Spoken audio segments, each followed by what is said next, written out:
So why do you not feel good enough? You're asking for more. You're saying that this now isn't good enough. Yeah, this now that you're in right now isn't good enough. And so when you say that, you experience not good enoughness. Don't you see that? You experience the I'm not good enough. And therefore you feel not good enough. You know, they say now is the accepted time. And so whenever you want the more of whatever it is that you want, or something different, it's just that you're not being in the now. You're trying to be you're either in the past or the future, and you're avoiding the now, and that's where the power is. Now is where your power is. And noticing it, noticing how you always want to be somewhere else. Yes, you watching this right now, you're probably thinking, oh my God, how does she know? Because I am you. You want to be somewhere else. There's always something, even if you put on the best pair of shoes the next day, you're like, oh, I should have bought something else, or I should have worn something else, or it shouldn't be this way. And then when we get the more apparently that we want, then it's not good enough again, is it? Do you ever notice that? Because everything is now. And when you experience the future, you experience it in the now.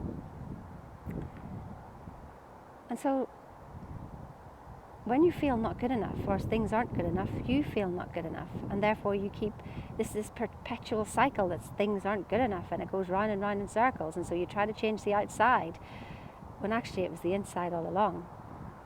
We think in secret and it comes to pass. Environment is but our looking glass.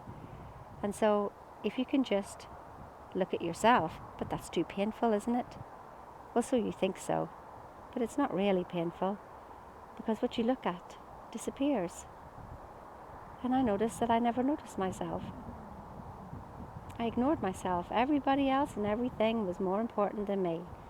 Thou shalt not put any other gods in front of me. And yet you do that all the time. Money, relationships, work, children, clothes, I don't know, whatever. Illness. You can put illness in front of God.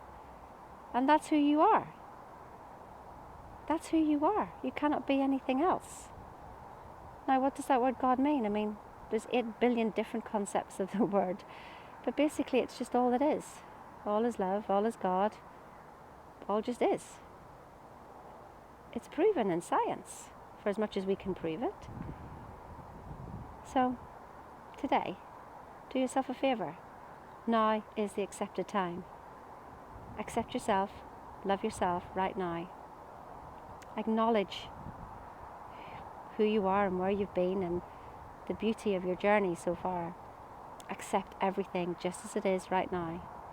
And that's work in progress, let me tell you. I know that one too. But until you accept everything where you are now, you cannot grow from anywhere else. Where else would you grow from? You have to grow from where you are. So grow from where you are. Put attention then. When you find that peace in the acceptance, then put your attention on what you want or how you want to feel. And allow that to manifest. Allow it to rise up inside you. Drop the content, just feel the feeling. Allow it to rise and appreciate that, because you're actually appreciating yourself. And since you're growing from yourself, I think appreciation of yourself would be a really good place to start. And then just keep aware of it. Stay awake. And when you fall asleep, it's only so you could start the process again. Acknowledge, accept, attention, allow, appreciation, aware. Just keep repeating the process. I promise. Even whenever you're feeling good, keep doing it. It will keep you awake to your greatness. And then it will just become a habit. Have the most glorious day.